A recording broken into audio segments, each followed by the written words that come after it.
Bismillahirrahmanirrahim. Assalamu alaikum and good morning. I am Sadia Adnan from 7th wing. Girls, let's commence our revision of lesson number 19, The Merchant of Venus. The story takes place in the city of Venice in Italy that was very rich and famous at that time. In this beautiful city, Antonio was a rich merchant.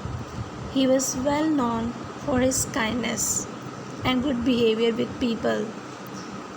Bassanio, a young Venetian nobleman, was the friend of Antonio. Though he was poor but spent more money than he could afford, Bassanio loved a rich young lady named Portia. She was rich, beautiful and clever, so the nobleman and princess wished to marry her. Bassanio too wanted to attract her attention by offering her rich presents, but he could not afford as he was poor.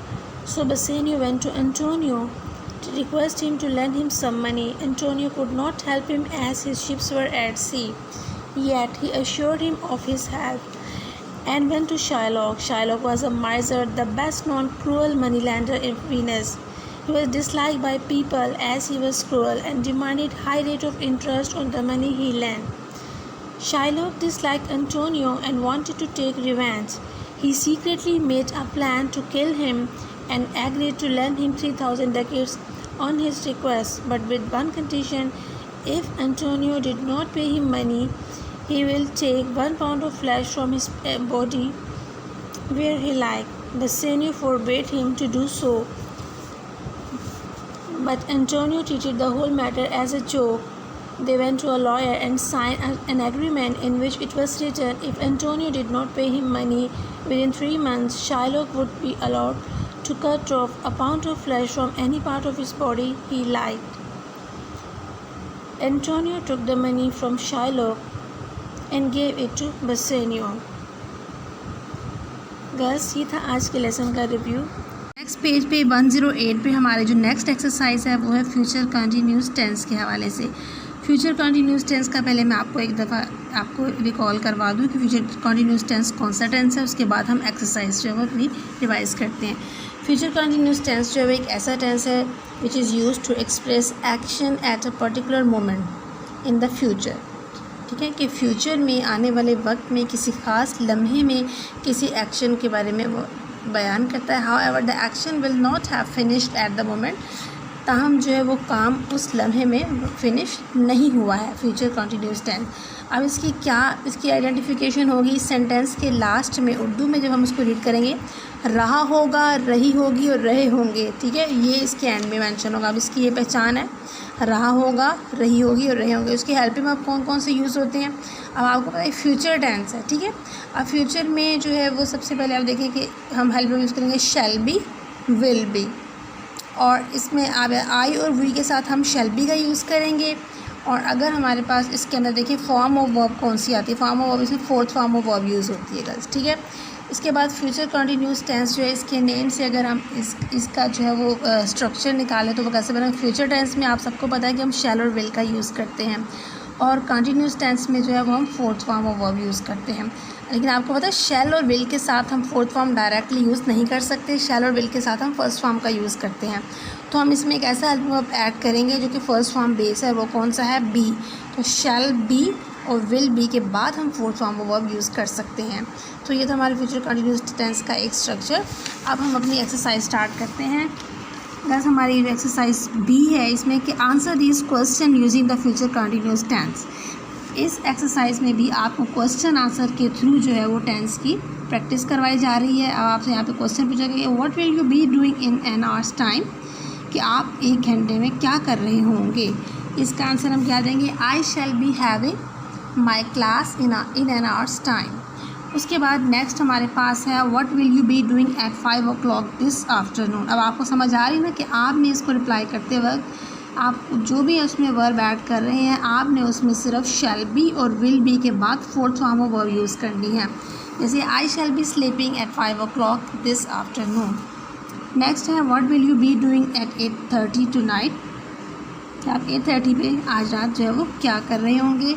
I shall be watching TV at 8:30 tonight. और next हमारे पास what will you be doing at 7 o'clock tomorrow morning, कि आप जो है वो 7 बजे जो है वो नेक्स्ट मॉर्निंग क्या कर रहे होंगे। I shall be getting ready for school at 7 o'clock tomorrow morning. और उसके बाद नेक्स्ट है हमारे पास what will you be doing in the next lesson, कि नेक्स्ट लेसन में आप क्या कर रहे होंगे। I shall be reading a story in the next lesson. ये थी हमारी एक्सरसाइज बी। और उसके बाद हमारी एक्सरसाइज है सी। ये बहुत इंपॉर्टेंट एक्सरसाइज है। अभी आपने ऊपर 2 टेंसेस किए हैं, प्रेजेंट कंटिन्यूस और फ्यूचर कंटिन्यूस। प्रेजेंट कंटिन्यूस का स्ट्रक्चर क्या था, इज़ एम आर के साथ फोर्थ फॉर्म यूज़ करते हैं, और फ्यूचर कंटिन्यूस में हम शैल बी और विल बी के साथ fourth form of verb use करते हैं। ये दोनों टेंस आपके माइंड में हैं, तो अब उनकी बेस पे आपने ये एक्सरसाइज करनी है। ये बहुत इजी भी है और वेरी वेरी इंपॉर्टेंट एक्सरसाइज भी है। यहाँ पे लिखा हुआ है कि वी आर लिविंग सून, ठीक है। अब यहाँ पे उन्होंने क्या है कि replace the present continuous tense with the future continuous. यानी आपकी इस एक्सरसाइज में प्रेजेंट कंटिन्यूस टेंस है, ठीक है, 1 से लेके 10 एंड टेंसेज में आपने उसको किससे रिप्लेस करना है, फ्यूचर कंटिन्यूस टेंस से। अब हम फ्यूचर में हमारा स्ट्रक्चर है शैल बी और विल बी। आपने इस एम आर को पूरी एक्सरसाइज में कट कर देना है, ठीक है। इस एम आर को रिप्लेस करेंगे हम शैल बी और विल बी से। आई और वी जहाँ जहाँ होगा वहाँ पे हम शैल बी लिखेंगे, और जहाँ पे ही दे या मिस्टर स्मिथ लिखा हुआ है वहाँ पे हम क्या लिखेंगे, विल बी। और उसके बाद जो है फोर्थ फॉर्म तो इसमें ऑलरेडी मौजूद है, ठीक है। वो जैसे भी मिलेगा, we shall be living soon, he will be visiting, they will be staying, I shall be seeing him, I shall be writing to him soon, he will be leaving school, I shall be going to Hyderabad, they will be acting, Mr. Smith will be teaching, and I shall be going up into a new class soon। ठीक है guys, तो ये थी हमारी exercise सी। Number 109 पे हमारी जो next exercise है वो सिंपल प्रेजेंट टेंस। अच्छा, अब सिंपल प्रेजेंट टेंस का आपको पता है कि इसमें first form of verb use होती है, ठीक है। After such words as when, until, as soon as, after, before in sentences like the following the simple present tense is used। कि इन वर्ड्स के बाद कौन कौन से वर्ड हैं, when, until, as soon as, after, before, हम जो present tense usually use करते हैं। Even though the time is clear the future, good हमें लग रहा होता है कि इसमें फ्यूचर इंडिकेशन हुई है, लेकिन हम इसमें प्रेजेंट टेंस का यूज़ करते हैं। तो अब देखिए यहाँ पे हमने ऐड करना है when, until, as soon as, after, before, ठीक है। इन सेंटेंसेस में हमने ये वर्ड्स ऐड करने हैं, जैसे please let me know when he arrives. अब यहाँ पे जो टाइम है तो इसलिए टाइम के लिए व्हेन का यूज़ करेंगे। I shall keep it until he asks for it. As soon as the governor arrives, we shall begin playing the national anthem. उसके बाद यहाँ पे हम आफ्टर और व्हेन दोनों में से किसी का भी यूज़ कर सकते हैं कि after all is ready give the signal to begin. उसके बाद will you help me put away the chairs and tables after it is all over. उसके बाद नेक्स्ट है you will have to wait until it is ready या when it is ready। I shall not be going away before I see him। He has promised to write to me when he comes। Will you stay behind after school finishes please? I will not close the shop when there are no more customers। Last exercise जो पे number 110 पे उसमें with and without का use करेंगे। Complete these sentences by adding with और without. अब हम इस गर्ल्स इन लाइन्स को केयरफुली रीड करेंगे। जहाँ हमारी विद की सेंस बन रही है वहाँ हम विद का यूज़ करेंगे, और जहाँ विदाउट की वहाँ हम विदाउट का यूज़ करेंगे। आर यू विद अस और against us? I am against you, I don't agree with you what you are suggesting. Will you come with me to get some coconuts? I can't climb the tree without your help. यहाँ पे without आएगा, ठीक है। I can not climb the tree without your help. उसके बाद है with your help I think I can manage it. A team is useless without a captain. यहाँ पे विदाउट आएगा। उसके बाद है I talk with him for some time until at last he said that he agreed with me. Next number 5, if you compare your school with mine you will see that there are many differences. The goal keeper did not arrive and we had to begin the game without him. उसके बाद there was so much water on the road that it was difficult to cross without getting our feet wet. Some people say that you cannot make friends without making enemies। इसके कोई ख़ास rules नहीं है, इसमें just आपको पढ़ के ही अंदाज़ा हो जाता है कि कहाँ पर विदाउट यूज़ हो सकता है और कहाँ पे विद। ये आपकी लास्ट एक्सरसाइज थी। बस आपने इस लेसन को बहुत अच्छे से प्रिपेयर करना है। ठीक है। और इसमें आज आपने 2 टेंसेस पढ़े हैं, एक हमने पढ़ा था प्रेजेंट कंटिन्यूस टेंस और दूसरा हमने पढ़ा फ्यूचर कंटिन्यूस टेंस। इसके अलावा वर्ड्स और फ्रेजेस हैं, उनके मीनिंग्स को आपने अच्छी तरह से ज़हन नशीन करना है। सेंटेंस की प्रैक्टिस आप खुद भी कर सकते हैं, खुद से भी करना, लेकिन आप जो सेंटेंस अगर खुद से बना रहे हैं तो आप एक दफ़ा मुझे ज़रूर चेक करवा लें, ठीक है, ताकि मैं आपको गाइड कर सकूं कि आपका सेंटेंस स्ट्रक्चर ठीक है। ओके गर्ल्स, टेक केयर, अल्लाह हाफिज़। गर्ल्स, हमने एक एक्सरसाइज जो है वो इसकी रिवाइज़ कर ली है। अब इसमें क्वेश्चन आंसर है इसके, वो भी हम अब रिवाइज़ करते हैं। जो फर्स्ट क्वेश्चन है वो इंक्लूड नहीं है, ठीक है। आपके सिलेबस में क्वेश्चन नंबर 2 से स्टार्ट होने के बाद, do we learn about Antonio from the first paragraph, कि फर्स्ट पैराग्राफ से एंटोनियो के बारे में, उसके करैक्टर के बारे में हमें क्या जो है नॉलेज मिलता है कि वो किस किस्म के करैक्टर और किस किस्म की पर्सनैलिटी है उसकी। The Antonio was a rich merchant of Venus, कि वो वीनस का एक मशहूर और एक अमीर मर्चेंट था। He was known for his kindness, वो अपनी मेहरबानी की वजह से मशहूर था। ही always help the poor and the needy, वो हमेशा गरीबों और ज़रूरतमंदों की मदद करता था। उसके बाद जो है वो ये एक पॉजिटिव कैरेक्टर है स्टोरी का। उसके बाद हमारे question number 3, explain your own words why Bassanio needed money, Bassanio को रकम की ज़रूरत क्यों थी। Bassanio needed money because he wanted to buy expensive presents for Portia whom he wanted to marry, कि बसेनियो को रकम की ज़रूरत इसलिए थी क्योंकि वो पोर्शिया के लिए कीमती तोहफ़े ख़रीदना चाहता था जिससे वो शादी करना चाहता था। उसके बाद हमारा नेक्स्ट क्वेश्चन है question number 4, although Antonio was rich he could not lend Bassanio the money, why not. Antonio अमीर था लेकिन वो बसेनियो को रकम क्यों नहीं दे सकता था, यहाँ हमने इसका आंसर देना है। Antonio could not lend Bassanio the money because all his ships were at sea, कि उसके तमाम जहाज़ समंदर में थे। And he had no spare money at that time, और उसके पास उस वक्त कोई फालतू रकम नहीं थी।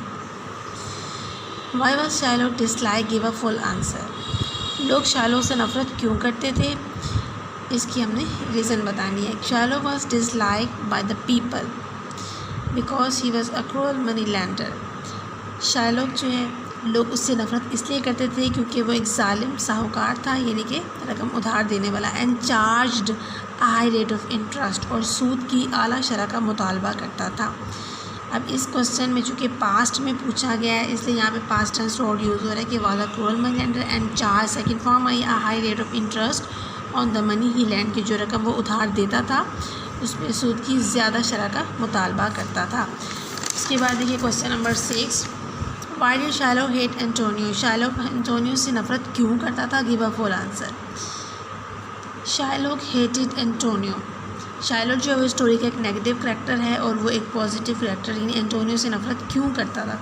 Shylock hated Antonio, Shylock Antonio से नफ़रत करता था बिकॉज ही थॉट, क्योंकि वो समझता था that Antonio had spoiled his business, कि एंटोनियो ने उसका बिजनेस तबाह कर दिया था by lending money without asking an interest on it, कि बाय लैंडिंग मनी रकम उधार देकर और उस पर किसी किस्म की शरह का सूद की शरह का मुतालबा भी नहीं करता था। एंटोनियो जो है वो एक काइंड पर्सन था, वो लोगों को सूद देता, लोगों को रकम उधार देता था लेकिन उस पर सूद का मुतालबा नहीं करता था, और इस वजह से लोग जो है वो शायलॉक की बजाय एंटोनियो को प्रेफर करते थे, उसके पास जाते थे, जिसकी वजह से शायलॉक का जो बिज़नेस है वो स्पॉइल हो गया था। इस क्वेश्चन में जो कि डेट का आया है वर्ड, तो जी जहाँ पे डेट आएगा उसका हमने पास्ट में आंसर देना है, यानी सेकंड फॉर्म यूज़ करनी है। यहाँ पे भी देखिए हैड के साथ थर्ड फॉर्म आई है, यहाँ पे सेकंड फॉर्म आई हुई है। If Shylock hated Antonio, why did Antonio borrow the money, अगर शायलॉक एंटोनियो से नफ़रत करता था, वाई डिड एंटोनियो ने उससे रकम उधार क्यों ली। Antonio borrowed the money from Shylock, Antonio ने शायलॉक से रकम उधार ली because his friend needed money, क्योंकि उसके दोस्त को रकम की ज़रूरत थी। And he had no cash at that time, और उसके पास कोई कैश नहीं था। Why did Shylock lend Antonio the money, Shylock ने एंटोनियो को रकम उधार क्यों दी। Shylock lend Antonio the money, Shylock ने एंटोनियो को रकम इसलिए उधार दी because he wanted to kill him, क्योंकि वो उसको मारना चाहता था, यानी उसके माइंड में एक प्लान था और उस प्लान के अकॉर्डिंग वो उसको मारना चाहता था। Why was Antonio surprise at the money landers kind offer, Antonio जो है वो मनी लैंडर की मेहरबान पेशकश पर हैरान क्यों हो गया। Antonio was surprise at the money landers kind offer, उसकी मेहरबान पेशकश पर हैरान इसलिए वो आप देखिए यहाँ से लेके यहाँ तक आपका सारा क्वेश्चन में से ही है। उसके बाद because he always land money on high rate of interest, क्योंकि वो हमेशा सूद की आला शरह का मुतालबा करता था और इस बार उसने रकम उधार देने का प्रॉमिस किया लेकिन उसमें विदाउट एनी इंटरेस्ट। तो बस ये थे इसके question answer. Question number 1 include नहीं है। क्वेश्चन आंसर जो है वो आपने बहुत केयरफुली लर्न करने हैं। एक क्वेश्चन जो आपका 3 मार्क्स है, अगर आप 10 मिस्टेक कर देते हैं तो फिर आपके 1 मार्क्स डिडक्ट होंगे और स्पेलिंग मिस्टेक पे 0.5 डिडक्ट होंगे। लिहाजा आप क्वेश्चन आंसर को याद करते वक्त बहुत कॉन्शियस रहें।